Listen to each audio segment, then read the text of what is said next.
Assalamualaikum warahmatullahi wabarakatuh, teman-teman. Selamat siang. Alhamdulillah ketemu lagi ya.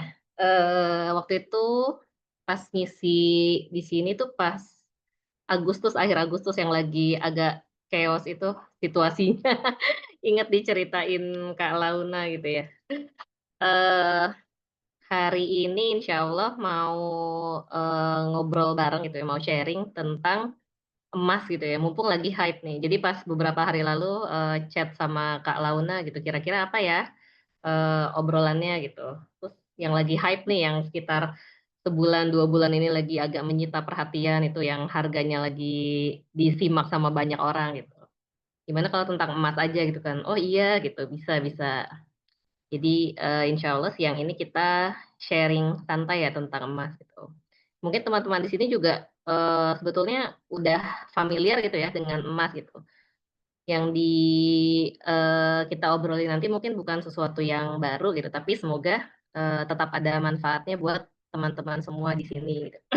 Karena biasanya yang ikut juga beda-beda gitu ya orang-orangnya. Jadi nggak apa-apa, semoga, tetap ada manfaat yang bisa diambil.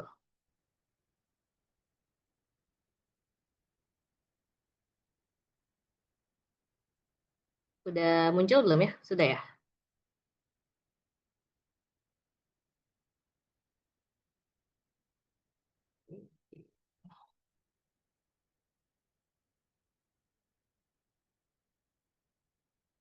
Oke teman-teman, saya mulai ini ya, sharing.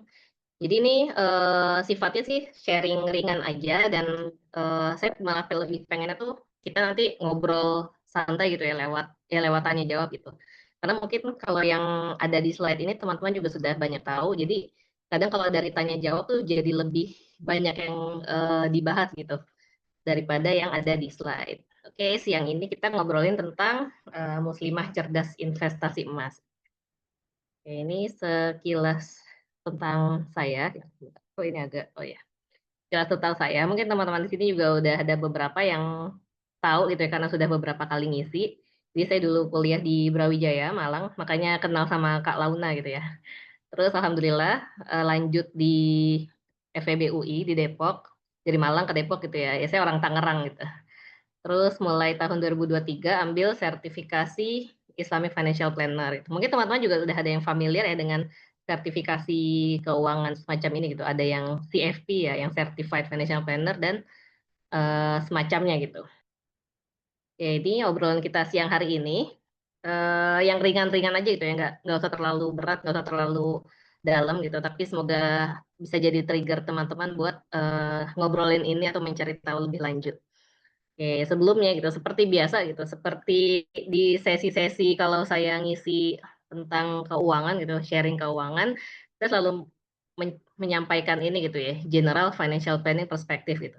Karena hampir semua financial planner pun kalau lagi ngisi webinar atau lagi ngisi sesi offline itu pasti menyampaikan tentang fondasi keuangan ini. Karena memang pas saya pun awal belajar, saya tuh ngerasa begitu tahu pondasi keuangan ini tuh langsung lebih connect gitu di otak langsung, "Oh iya ya ternyata penting ya," gitu, "ternyata keuangan tuh ada pondasinya," gitu.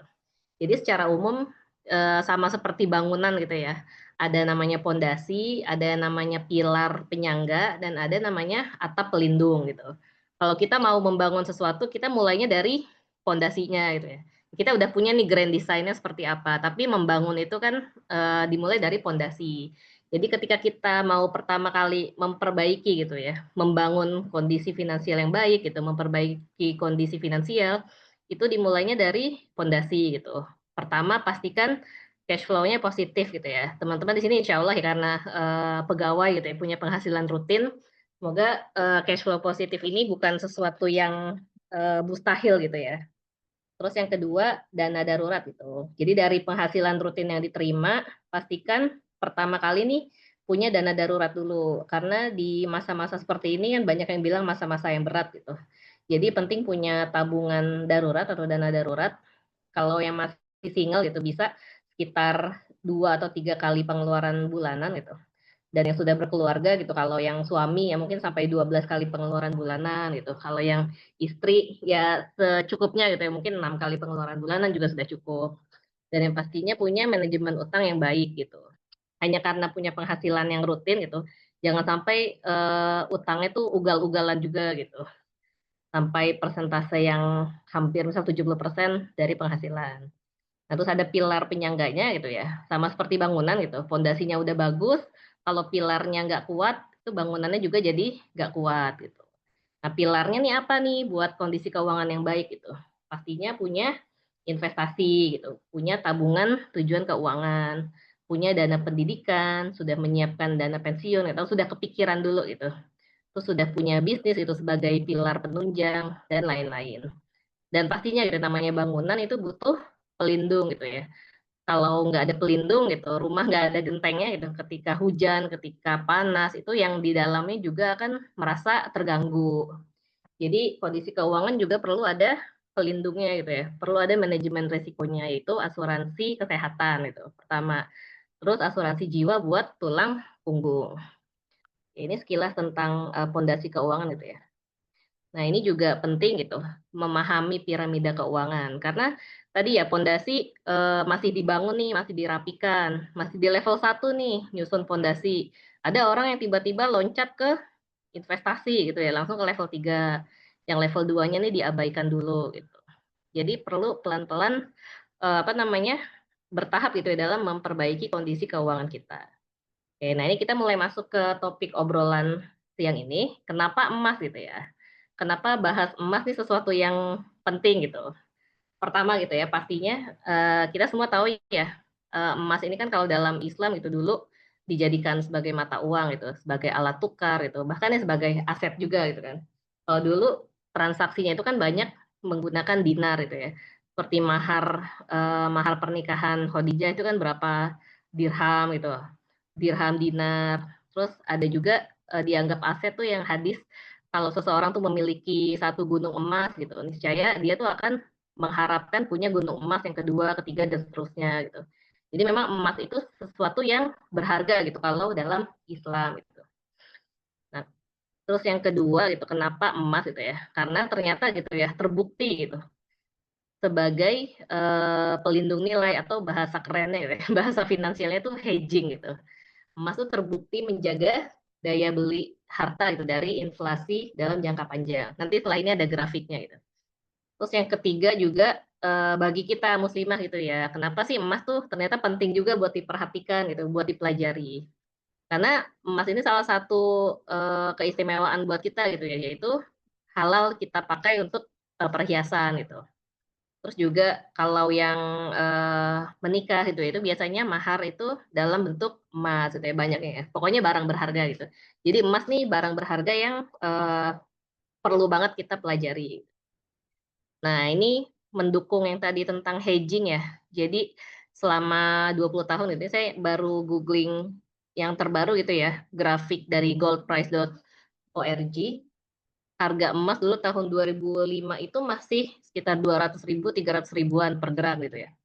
Nah, 20 tahun kemudian gitu ya, hari ini gitu, dengan berbagai macam gejolak yang ada di bumi ini gitu, di dunia, itu ternyata harga emas tuh udah, eee, kemarin-kemarin sempat yang 2,4 ya dari website Antam resmi gitu ya. Tapi kalau yang seller biasa itu banyak juga yang berhasil ngejual sampai 3 juta per gram gitu ya. Bahkan tadi saya lihat update-an teman saya gitu yang seller emas, itu udah, 3 juta per gram gitu, 3 juta lebih, 3.100.000 gitu. Jadi ternyata dalam 20 tahun itu bisa, 1000 kali lipat ya, kalau nggak salah 1000%-an naiknya. Ini kan sesuatu yang wah gitu loh, kayak bisnis mana gitu yang, bisa menyaingi, atau investasi mana gitu yang bisa menyaingi keuntungan dari emas gitu ya, yang nilainya itu berkembang lebih dari emas gitu. Nah, terus kalau di sini juga mungkin teman-teman sudah tahu ya, emas itu biasanya dibagi 2 gitu, emas buat investasi dan emas buat konsumsi gitu. Kalau yang investasi gitu ya, yang cara tradisionalnya itu memang emas batangan gitu dari dulu gitu ya. Mungkin kalau dulu tuh, belum kalau dulu tuh banyak yang asal, toko emas gitu yang ngelebur emasnya jadi emas batangan, terus dijual atas nama toko emasnya gitu. Tapi terus kan kemudian seiring berjalannya waktu ada, BUMN Antam gitu ya yang, mengelola ini gitu ya, bisnis emas, batangan. Kemudian juga banyak juga perusahaan-perusahaan lain yang sekarang, memproduksi emas batangan gitu. Ini untuk investasi. Dan seiring berjalannya waktu juga sebetulnya sekarang tuh emas digital gitu ya, orang tuh nggak menyimpan emas batangan, tapi menyimpannya saldo emas digital gitu. Misal punya berapa gram secara online gitu ya di platform gitu, punya berapa gram senilai berapa puluh juta misalnya kayak gitu. Nah ini memang untuk investasi gitu, karena nggak ada orang yang kemana mana pakai logam mulia gitu kan, bawa-bawa emas batangan tuh kan jarang ya, orang yang pakai di leher gitu, di tangan pakai emas batangan tuh kan nggak ada. Sedangkan kalau emas yang untuk dipakai, untuk konsumsi itu emas perhiasan gitu. Nah ini terkadang ada juga, perempuan itu yang belum familiar sama perhiasan gitu, padahal perhiasan ini kan salah satu keistimewaan dari Allah ya tadi ya, karena kita perempuan nih halal gitu menggunakan perhiasan emas. Jadi ada perempuan yang, mungkin lebih meleknya tuh melek emas investasi daripada emas perhiasan gitu. Nah kalau untuk, apa namanya, berhias memang, harga emasnya ini lebih murah gitu ya dibandingkan emas batangan. Biasanya kan kadar perhiasan itu 18 karat gitu ya. Harganya juga biasanya tuh sekitar 75%-nya dari harga emas batangan per gram gitu. Kayak misalnya emas emas batangan per gram nih lagi di harga 2 juta. Nah, biasanya kalau toko-toko perhiasan itu, ngasih harga emasnya biasanya sekitar 1,5 juta per gram gitu. Itu kalau yang 18 karat gitu. Nah, kenapa kalau buat investasi itu baiknya emas batangan itu, karena memang cuma ada selisih, ini ya, harga jual sama harga belinya gitu. Harga beli sama harga jual. Misal belinya, 2 juta per gram gitu ya, 2 bulan yang lalu. Terus sekarang kalau dijual bisa, kemarin buyback terakhir udah 2,2, meskipun kalau beli lagi 2,4 per gram gitu. Tapi kalau emas perhiasan itu kan ada ongkos ya, ada ongkos pembuatan, jadi masing-masing toko juga punya ketentuan. Makanya memang nggak semenguntungkan, tapi ada tujuannya memang untuk berhias. Oke, terus juga kenapa kita harus mulai melek gitu ya tentang emas gitu. Karena itu ya, biaya di masa depan itu kalau dikonversi dalam bentuk emas ternyata jadi lebih murah gitu ya. Ini saya ngambil dari, website-nya Antam itu, data dari BPKH, Badan Pengelola Keuangan Haji. Ini contohnya biaya haji gitu.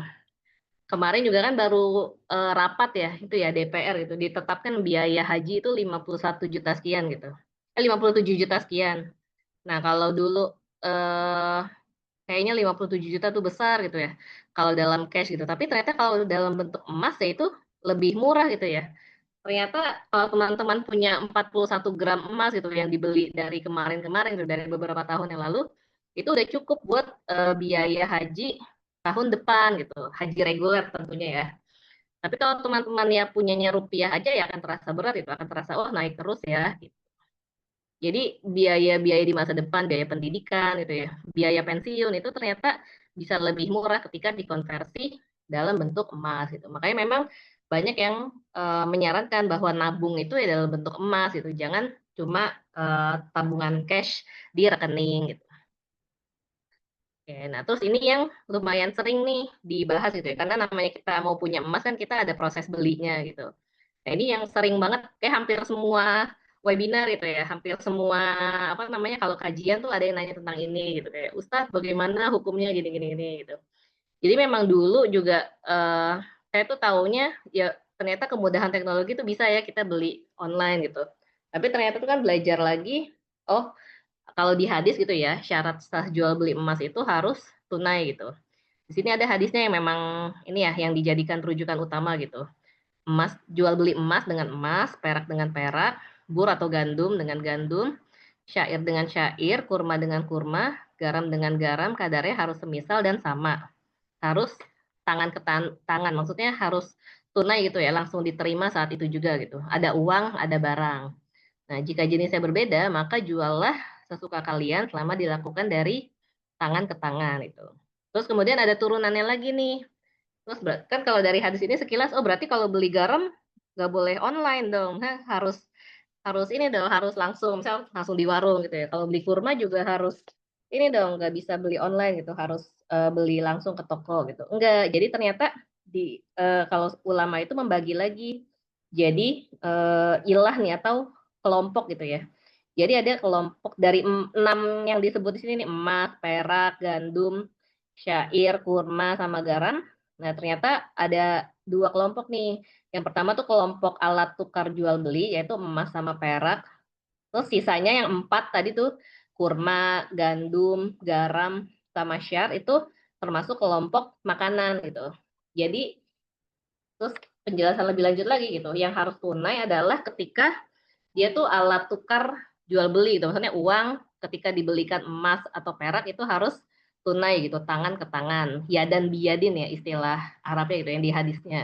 Harus kontan, harus saat itu juga gitu dalam satu majelis, ada uang, ada barang gitu. Sedangkan kalau kita beli kurma gitu, itu, nggak masalah gitu ya, belinya sekarang misal barangnya diterima besok gitu. Tapi kalau emas dan perak dianggapnya harus kontan atau tunai saat itu juga gitu.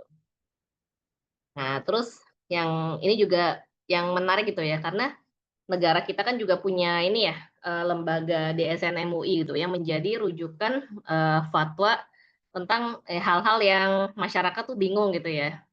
Nah, ternyata kalau dari DSN MUI itu boleh nih nggak tunai gitu. Dasarnya apa gitu, pertimbangannya gitu.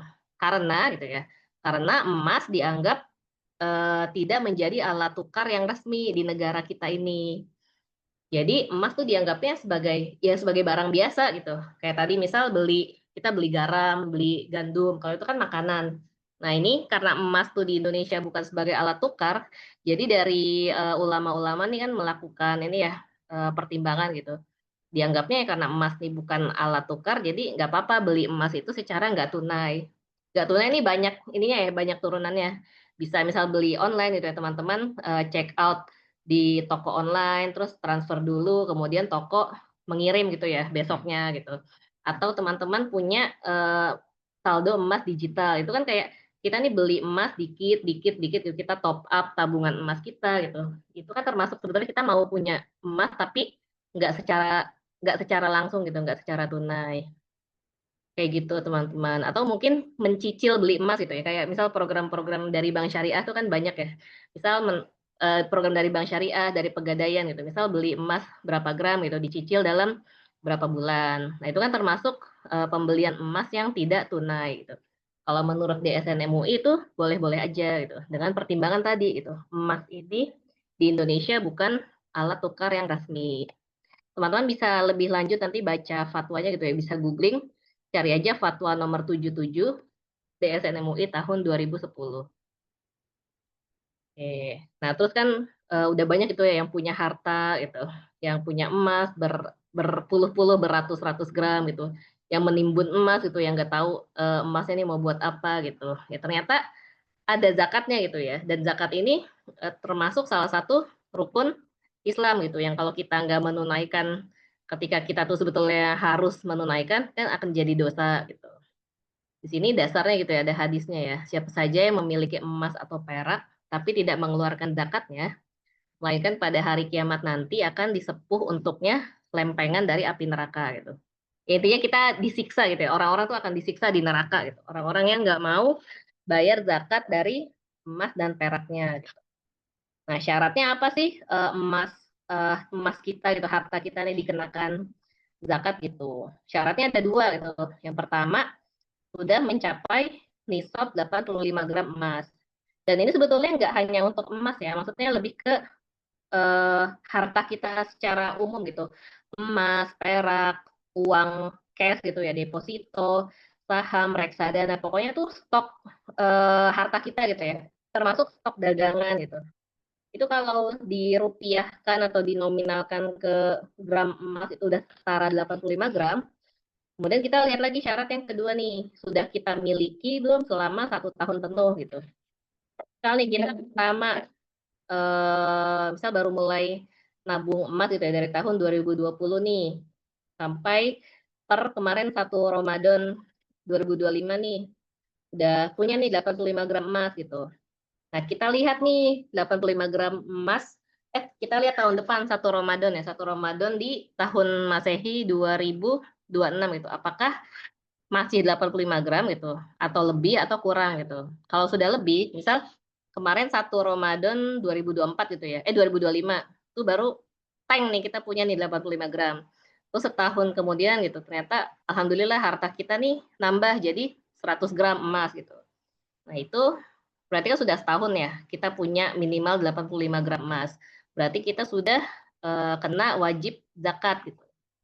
Zakatnya berapa gitu, 2,5%. Kayak tadi tuh saya masukin potongan hadisnya tapi kepotong. Jadi yang 2,5%-nya nggak masuk nih. Jadi syarat zakatnya itu 2,5% gitu. Terus juga ada yang bilang gitu, ada yang pernah tanya ke ustadz, "Ustadz, apakah zakatnya ini dikeluarkan dalam bentuk cash?" gitu. Karena mungkin orang punyanya, emas batangan doang gitu ya, banyak gitu, tapi cash-nya tuh kalau disuruh 2,5%-nya tuh nggak ada gitu. Ya ternyata boleh gitu, kita bayar zakatnya berupa emas juga gitu. Misal, kita punya 100 gram emas gitu ya, biar gampang. Nah itu kita ambil 2,5 gram buat zakat gitu ya.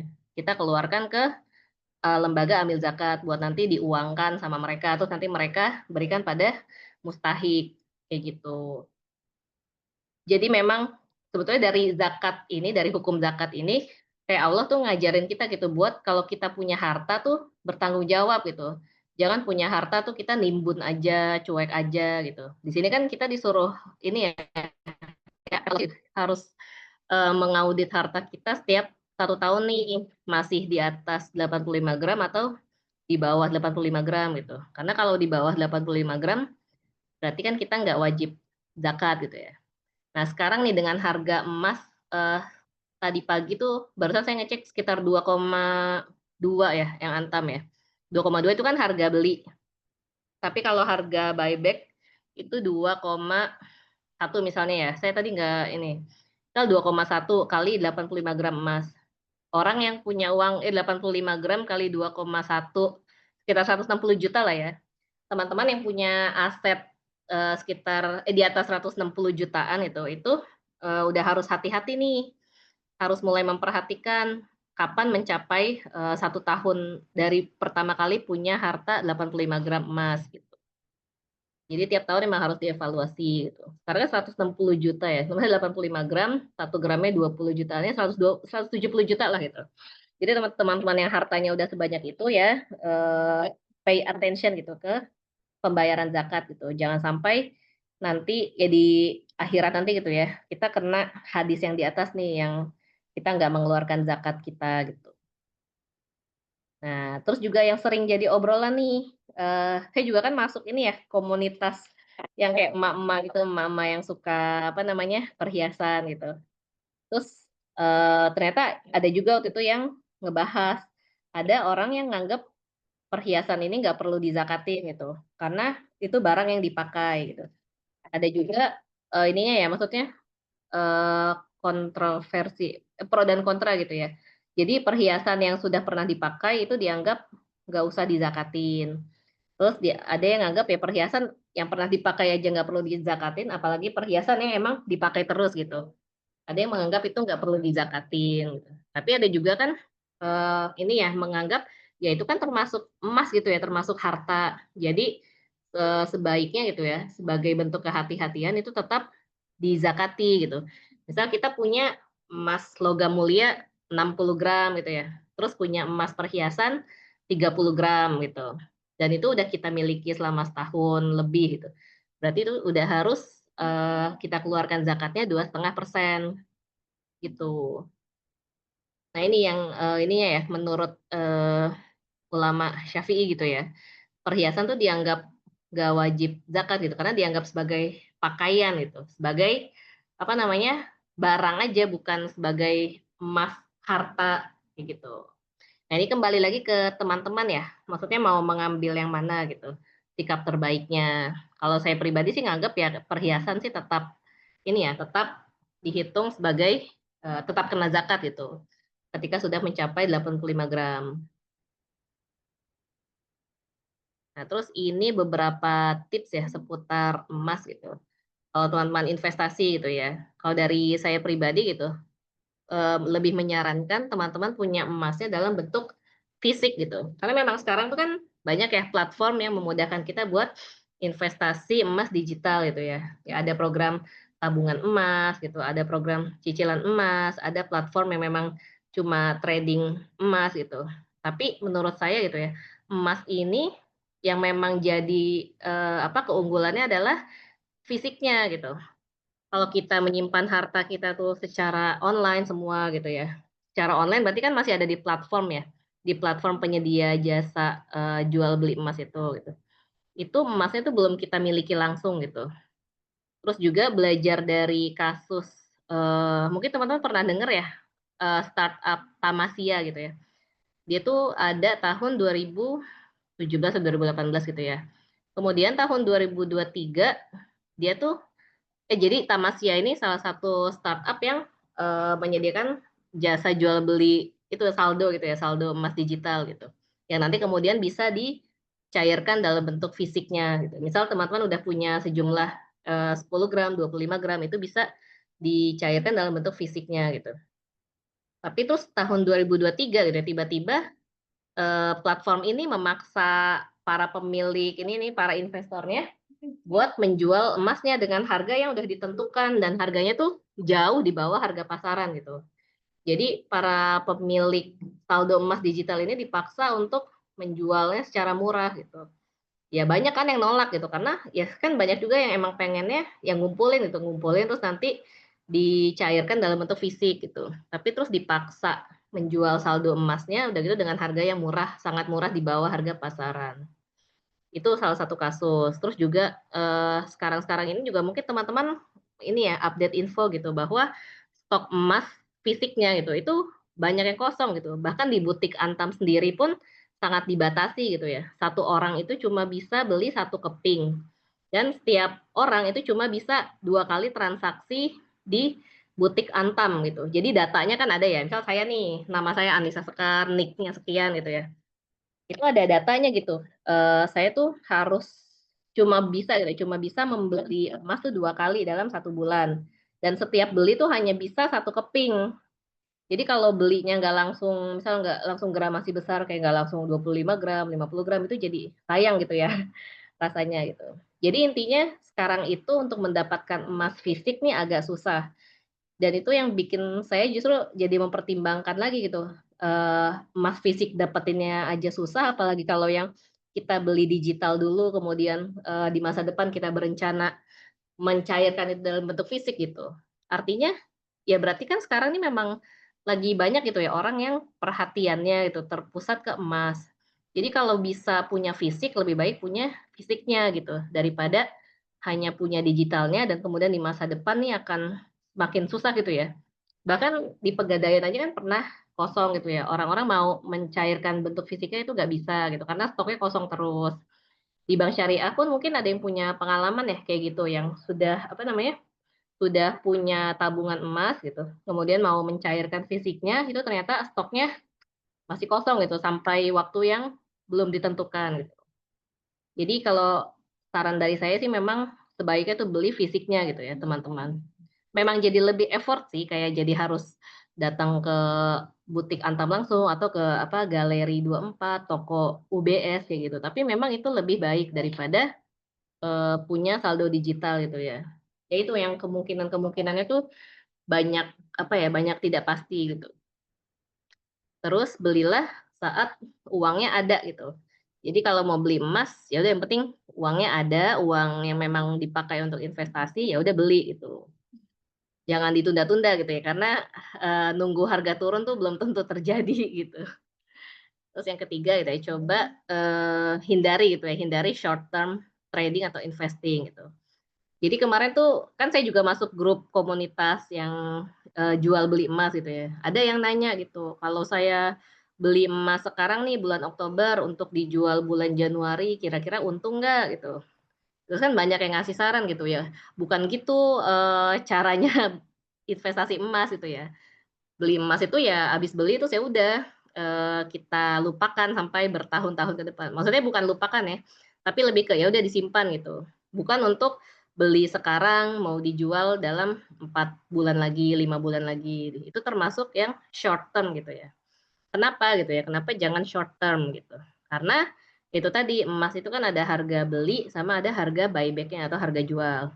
Teman-teman beli, sekarang gitu ya, misal 2,4 juta nih per gram. Beli yang 10 gram itu ya, 24 juta misal gampangnya. Terus 4 bulan kemudian itu, harga buyback-nya aja mungkin masih cuma 24 juta gitu. Jadi teman-teman ya, yang nggak dapat keuntungan gitu ya kalau cuma 24 juta. Mending kalau udah 24 juta buyback-nya ya, kadang buyback-nya itu kan juga bisa selisihnya tuh sampai 20% gitu. Jadi misal harga jualnya itu, harga iya benar, harga jualnya entar bulan Januari gitu ya, jadi 2,6, harga buyback-nya tuh cuma sekitar 2,2. Akhirnya kalau dijual ya malah rugi gitu ya, teman-teman beli 24 juta, ngejual 22 juta gitu. Jadi memang emas ini untuk jangka panjang. Apalagi kalau ingat grafik yang tadi ya, ketika dilihat jangka panjang tuh memang nilainya akan naik gitu, akan naik terus. Nah, terus yang keempat, coba, dollar cost averaging atau istilahnya ini DCA gitu ya. Intinya tuh ada, tips gitu ya, kita beli secara rutin gitu. Atau kalau sekarang kan memang karena mau ke butik Antam juga dibatasi gitu ya, mau dapetin fisiknya susah. Jadi teman-teman nggak tiap bulan banget, tapi misal tiap 3 bulan. Tapi tiap bulan teman-teman, udah menyisihkan dana rutinnya, misal di, rekening tertentu gitu yang buat khusus emas gitu. Misal sebulan dijatah nih, 1,5 juta gitu buat beli emas. Nanti 3 bulan kekumpul 4,5 juta gitu atau dibulatin jadi 5 juta, nah itu beli 5 juta dapat berapa gram, kayak gitu. Jadi kalau sebulan sekali mungkin terasa malas gitu ya, karena sibuk juga kan itu, sibuk kerja. Jadi bisa secara rutin uangnya tetap disisihkan gitu. Jadi tiap 3 bulan beli. Nah terus yang kelima gitu ya, beli saat koreksi gitu. Tapi kapan koreksinya gitu ya masalahnya. Masalahnya sekarang ini yang beritanya, hype kan justru lagi ini ya, harganya lagi mencapai puncak gitu. Nah intinya kalau lagi rame-rame gitu ya, itu, diem dulu gitu ya. Maksudnya kalau kata orang gitu ya yang di ini yang saya ikutin di grup apa, grup, komunitas ini ya jual beli emas gitu. Ada quotes gitu ya, orang miskin itu beli emas justru saat FOMO gitu, karena, "Wah, harganya naik terus nih, kalau nggak beli ketinggalan," gitu. Tapi orang kaya justru belinya tuh saat sepi gitu. Maksudnya karena dia tuh tahu sebetulnya memang ya beli emas kapan pun tuh ya akan untung gitu. Jangan beli justru pas FOMO, jangan beli pas hype gitu ya, pas lagi, rame-ramenya gitu. Nah, terus menyimpan emas nih, kalau teman-teman, sudah mulai banyak gitu ya, simpanannya gitu, sudah lebih dari 50 gram gitu, ada baiknya mempertimbangkan untuk, menyimpan di safe deposit box atau SDB. Ini biasanya di bank-bank ya, bank konvensional ada, bank syariah ada gitu. Ya teman-teman pastinya harus jadi nasabah di bank itu gitu. Dan ada biaya, sewa per tahunnya, ada juga yang tergantung, saldo mengendap. Jadi bisa teman-teman tanyakan lebih lanjut ke, bank tujuan masing-masing gitu. Nah, kalau dari, sharing gitu ya, sharing beberapa senior gitu. Ada yang memang ketika ya gramasinya masih belum terlalu banyak lah, jadi masih disimpannya di rumah gitu. Siasatnya gimana gitu ya, siasatnya jangan simpan di lemari gitu. Kenapa gitu? Jangan simpan di brankas, jangan simpan di lemari. Karena biasanya lemari itu jadi target utama kalau ada orang yang mau ini ya, berniat jahat terhadap harta kita gitu, terhadap surat-surat kita. Jadi ada strateginya yang menyimpan ya di brankas, tapi bukan di lemari, tapi misalnya, bukan ngebobol, apa namanya, ngebobok tembok gitu, bikin space khusus buat, naruh brankas gitu. Terus disamarin dengan misalnya di baliknya ada bingkai foto gitu, jadi nggak kelihatan kalau itu spot buat naruh, brankas gitu. Atau di bawah lantai gitu ya, ada yang ngebobok lantai gitu ya, buat bikin, eee tempat buat berangkas gitu. Nah, terus ada juga yang, sharing gitu, dulu dia itu menyimpan emas-emasnya gitu, karena kalau emas logam mulia itu kan memang bentuknya kayak kartu gitu ya, jadi tipis gitu, masih bisa diselip-selipin. Jadi ada yang nyimpennya itu di, jas atau di pakaian dinas kantornya gitu. Jadi kan digantung di antara jas-jas yang lain tuh, di antara pakaian-pakaian formal, dan itu disimpan di situ gitu. Jadi orang tuh kalau nyari-nyari ya mungkin kalau mau jahat gitu ya, itu mungkin nggak kepikiran buat nyari di baju-baju gitu, nyarinya kan di laci atau mungkin di kotak-kotak, penyimpanan yang kelihatannya tempat barang berharga, kayak gitu. Atau mungkin yang punya tips lain boleh dibagikan di chat gitu ya, siapa tahu teman-teman di sini butuh, inspirasi gitu ya, nyimpan emas secara aman di rumah tuh gimana. Ada juga saya tuh pernah lihat di Shopee, jadi kayak, berangkas kecil tapi bentuknya tuh buku. Jadi kayak, harapannya bisa disamarin di rak buku gitu, naruh di antara buku-buku gitu. Tapi ya kalau itu naruhnya di rak buku yang terbuka, itu kan itu juga bahaya ya. Jadi tetap harus ya ini sih masing-masing gitu ya, masing-masing punya manajemen risiko, mempelajari nih seluk-beluk rumahnya kira-kira yang aman nih di mana gitu. Boleh kalau ada yang mau berbagi tips ya teman-teman di chat. Nah, terus juga lanjutannya itu kita harus rutin audit harta gitu. Karena tadi ya, ngaruhnya ke kita tiap tahun kan harus menghitung ya harta kita nih masih di atas 85 gram emas atau kurang gitu. Karena kalau masih di atas 85 gram emas, kita wajib keluarkan zakatnya, tapi kalau di bawah itu, ya nggak perlu gitu. Jadi situ kan ajaran dari Allah gitu ya, kita nih kalau punya harta ya tanggung jawab gitu, jangan cuma nimbun yang bahkan kita sendiri nggak tahu berapa jumlahnya gitu, tapi harus kita audit. Nah terus, salah satu tips lagi gitu ya, ketika mau beli emas, itu belinya langsung ke end user, misalnya teman atau orang yang kita kenal gitu, atau yang orang di forum jual beli gitu. Terutama yang jualnya pas lagi BU. Kayak misalnya kemarin bulan Mei gitulah, sekitaran bulan Mei itu banyak yang jual, karena apa? Karena mau daftar sekolah gitu ya, daftar ulang sekolah, itu banyak tuh bulan-bulan Mei. Kemudian kalau mau apalagi, biasanya kalau ada teman-teman yang update gitu ya, nawarin LM pribadinya. Nah itu salah satu tips juga tuh. Karena apa gitu ya, sekali lagi gitu, kalau sekarang beli emas ke butik Antam itu susah teman-teman, aksesnya dibatasi dan kita cuma bisa satu keping gitu, satu orang satu keping, udah gitu dalam satu bulan kita cuma bisa 2 kali transaksi gitu. Jadi kalau ada, seller atau teman kita gitu lah, yang jual langsung, nah itu bisa kita manfaatkan gitu ya. Gitu. Terus juga kalau BU biasanya dia jualnya di bawah harga Antam gitu, karena ya udahlah yang penting laku cepet gitu. Daripada dia harus susah sendiri gitu kan, harus datang ke butik Antam buat ngejualnya atau datang ke toko emas gitu. Jadi dia kadang milih juga ngejual ke siapa aja gitu yang mau beli. Nah itu kalau emas investasi. Nah, terus kalau emas perhiasan nih, ada juga gitu tipsnya ya saya dari pengalaman pribadi, dari, belajar dari komunitas emak-emak gitu ya yang, pecinta perhiasan itu. Jadi kalau tips yang saya dapat gitu ya, pertama kita kalau punya perhiasan itu usahakan dari beberapa toko yang berbeda gitu. Nggak cuma dari satu toko, misal kita rajin beli emas tapi cuma dari satu toko, nah itu kalau bisa sih jangan gitu ya. Karena apa gitu ya, karena kita perlu juga untuk diversifikasi risiko suatu saat misal toko tersebut bangkrut gitu atau pindah gitu ya. Dan kalau tokonya pindah terus kita perlu jual itu kan kita repot sendiri ya. Soalnya kan karena kalau jual emas perhiasan itu bagusnya memang ke toko yang memproduksi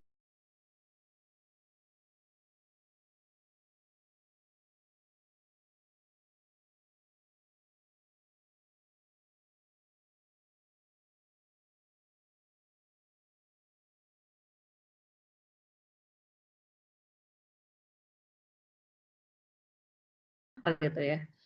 Terus, Bunga Tanjung gitu, kemudian Kemenangan gitu, The Palace gitu ya ada juga, kayak gitu-gitulah pokoknya toko yang kredibel gitu.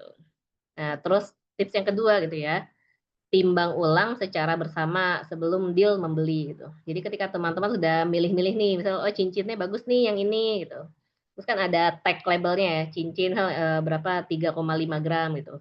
Nah itu sebelum teman-teman, "Ya udah saya mau yang ini," gitu. Itu timbang ulang dulu secara bersama-sama gitu.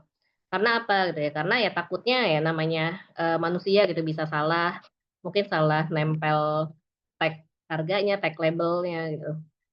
Jadi biar kita sama-sama menyaksikan ya, "Oh ya ternyata bener nih 3,5 gram," gitu.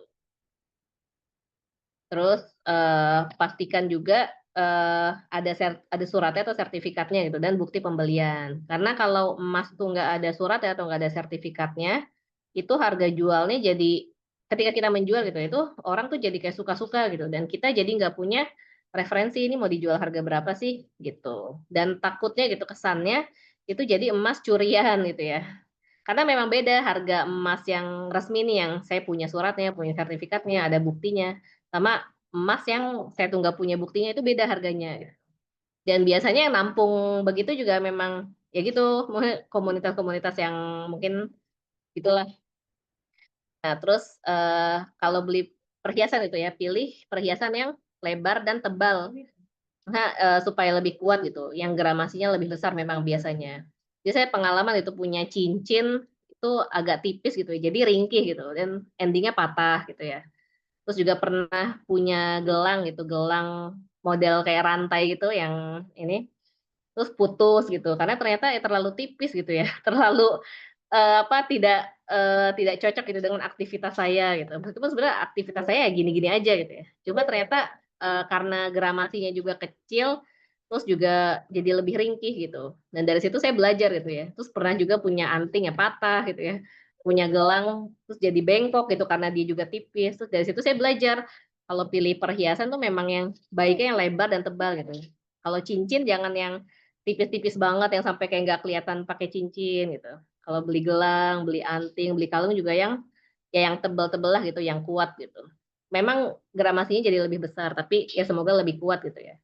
Karena kalau perhiasan juga udah patah gitu, udah rusak, itu harga jualnya juga akan jadi jatuh gitu. Nggak seperti harga jual ketika, emasnya itu masih utuh gitu ya. Nah, terus kalau mau beli perhiasan gitu ya, pilih yang kadarnya tuh 16 sampai 18 karat. Biasanya disebutnya emas tua gitu ya. Jadi saya juga waktu itu baru belajar gitu pas saya ke pasar gitu, ke toko emas di pasar, mereka itu rata-rata kalau di pasar ngejualnya emas muda yang cuma 6 karat gitu. Makanya saya bingung kok harga di sini lebih murah ya daripada di toko emas lain gitu yang waktu itu saya ke mall gitu. Oh ternyata ya karena memang kadar emasnya juga beda gitu. Jadi kalau di pasar-pasar gitu biasanya emas muda 6 karat. Tapi kalau yang toko emas yang biasanya besar itu mereka memang, emasnya emas 18 karat biasanya emas tua dan beda gitu harganya. Kalau emas muda itu kemarin pengalaman saya gitu ya, itu biasanya harga jual nanti itu mengikuti harga surat doang gitu. Jadi misal tahun 2025 nih saya beli anting gitu ya, tahun lalu kan saya beli anting buat anak perempuan saya udah baru lahir gitu. Saya beli anting emas muda gitu ya, 100.000 tuh sepasang. Terus kan saya tanya gitu ke toko emasnya gitu. Ini termasuk tips juga ya, jadi ketika kita lagi di toko emas, sekalian kita tanya mekanisme harga ketika kita jual gitu, nanti harga jualnya gimana. Nah kalau emas muda itu rata-rata, dia tuh harga sesuai surat gitu. Jadi saya beli anting nih 100.000 sepasang tahun 2024, itu sampai 10 tahun lagi juga tetap dihargainya tuh 100.000 gitu teman-teman. Bahkan dipotong lagi sekitar berapa ya, ada yang 10% gitu ya. Jadi tergantung juga toko kan gimana kebijakannya gitu. Nah, kalau emas tua ini misal yang, 18 karat, kalau ke toko-toko emas tua tuh saya tanya harga jualnya gimana, itu mereka mengikuti harga pasar gitu. Yang biasanya tadi ya 75%, harga emas, logam mulia gitu. Jadi misalnya, saya beli sekarang nih emas tua ya, perhiasan nih, cincin 5 gram. Sekarang kan 1 gram logam mulia tuh sebentar teman-teman. 1 gram logam mulia sekarang 2,3 lah ya, 2,3 gitu. Berarti 75%-nya sekitar 5,7 ya, 570. 5,7 kali 3 berarti ya sekitar ya 1,7 lah, 1,7 per gram gitu ya. 1,7 per gram. Bentar, teman-teman.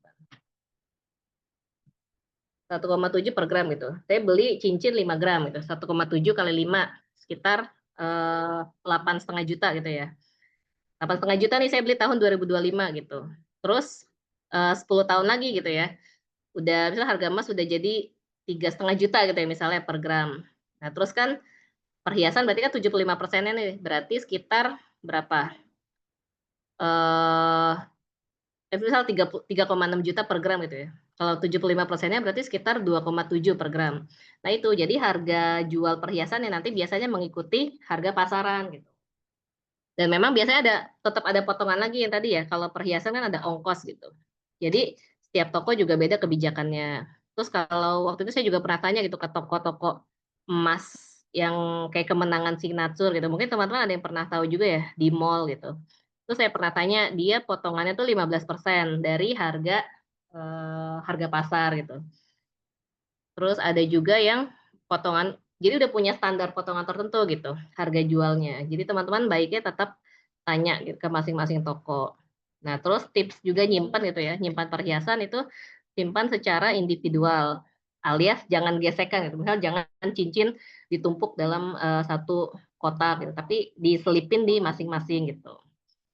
Terus nyimpan kalung, nyimpan gelang itu juga hati-hati, karena kalau bergesekan juga ya mungkin jadi kurang bagus gitu ya. Rutin dibersihkan gitu. Waktu itu saya pernah lihat, ada ya cairan yang buat ngebersihin emas, tapi saya lupa sih, itu beli di Shopee ada sih di, online-online gitu cairan buat biar cincin, perhiasan tuh jadi lebih kinclong lagi gitu. Tapi dari toko juga ada gitu ya. Nah terus dipakainya secara bergantian supaya apa, supaya kita juga tetap ingat gitu, "Oh saya punya ya cincin yang ini, oh saya punya ya kalung yang ini," gitu.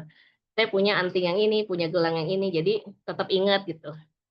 Dan pastinya gitu ya, jangan berlebihan setiap memakai. Karena apa gitu ya, karena ya bahaya juga ya kalau kita kayak toko emas berjalan gitu ya, kelihatan cincinnya banyak gitu, gede-gede gitu ya, yang mata cincinnya pada menonjol-menonjol, udah gitu gelang emasnya sampai kerincing-kerincing gitu, itu bahaya juga, bisa mengancam keselamatan diri kita juga. Ini closing, eee, untuk siang ini, Allah sudah memberikan rezekinya pada kita, maka tugas kita adalah mensyukuri dan mengelolanya agar berkah dan bermanfaat. Itu aja, insya Allah kita lanjut tanya jawab aja kalau ada teman-teman yang mau diskusi. Terima kasih. Wassalamualaikum warahmatullahi wabarakatuh.